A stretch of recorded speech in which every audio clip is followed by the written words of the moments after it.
రుణ బీమా పథకం కింద ఒక్కో స్వయం సహాయక సంఘ సభ్యురాలకి 2 లక్షల రూపాయల సహజ మరణ బీమా మరియు 10 లక్షల రూపాయల ప్రమాద బీమా అందించబడుతుంది. తద్వారా స్వయం సహాయక సంఘాల సభ్యులకు ఆర్థిక రక్షణ కల్పించడమే ప్రభుత్వ లక్ష్యం.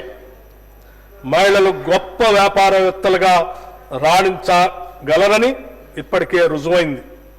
రిటైల్ రవాణా రంగాలలో మహిళా పారిశ్రామికవేత్తలకు కొత్త అవకాశాలు కల్పిస్తున్నాం. ఇప్పటికే 32 మొబైల్ ఫిష్ రిటైల్ అవుట్లెట్లు ఏర్పాటు చేయబడ్డాయి. నారాయణపేటలో తొలి స్వయం సహాయక సంఘాల మహిళలు నడిపే పెట్రోల్ బంక్ 1,23,00,000 రూపాయల పెట్టుబడితో ప్రారంభించబడింది.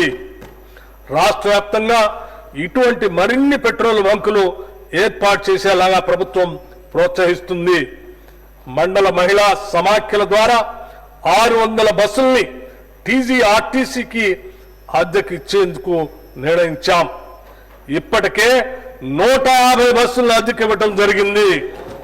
స్వయం సహాయక సంఘాలకు సోలార్ విద్యుత్ ఉత్పత్తి ప్లాంట్ల స్థాపన నిర్వహణను అప్పగిస్తున్నాం.